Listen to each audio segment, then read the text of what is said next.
The next question comes from Annie Altman, and the question is, what is your suggestion on the amount of supplies to have stored?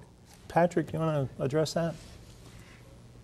Sure. Again, I think it's going to go back to your essential functions. It's going to go back to what drives your revenue.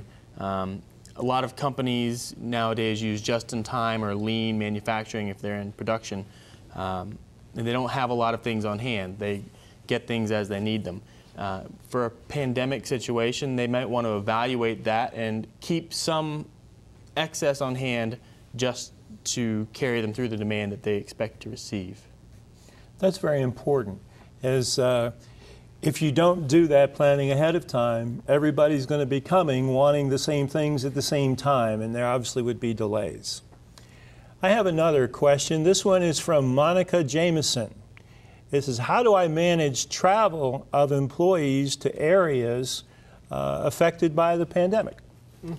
So I think that if we're looking in general, it's really important to take a look at what the Centers for Disease Control and Prevention and the World Health Organization are recommending in terms of travel restrictions.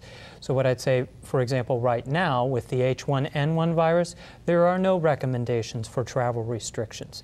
And so it'd be important to pay attention to what the official guidance is related to that virus and what's occurring at the time.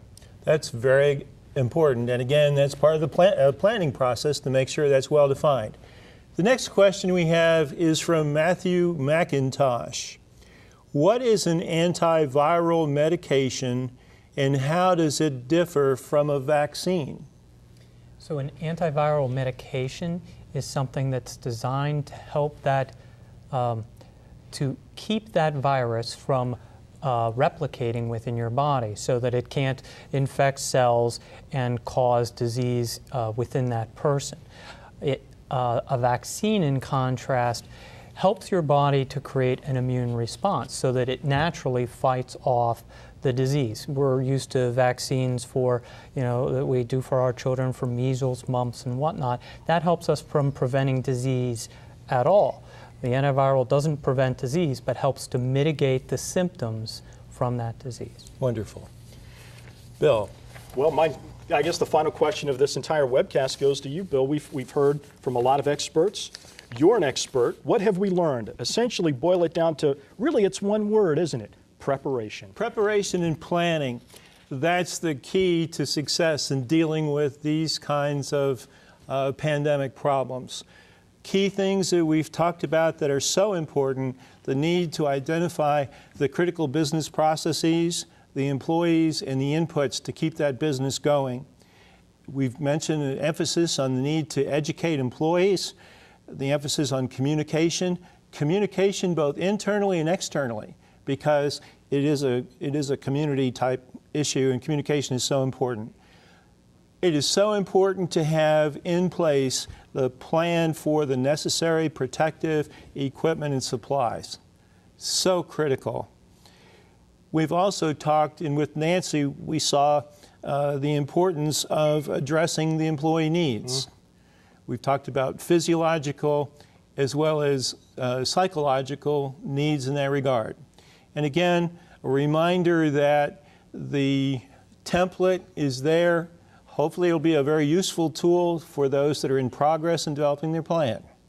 So that's it. It'll be on the website. It's on the website. For many months to come. This is June 11th. The World Health Organization has issued a pandemic for the entire globe for H1N1. Don't think it can't happen here, because it most certainly can. Bill Doyle, thank you for your time. Guests, thank you for your time. And thank you for watching this webcast. Remember, you can build your own response plan by downloading the Pandemic Preparedness and Response Plan template from our website, as Bill just mentioned.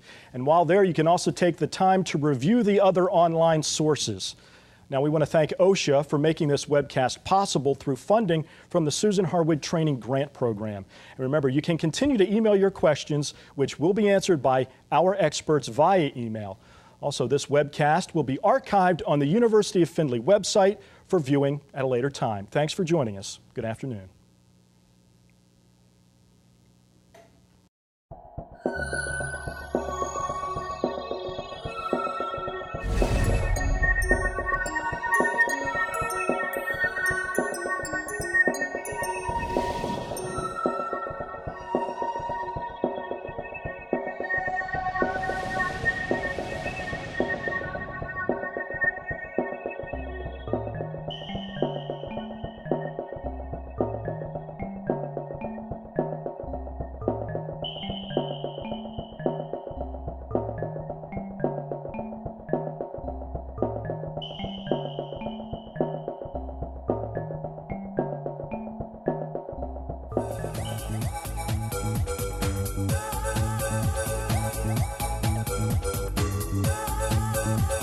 Bye.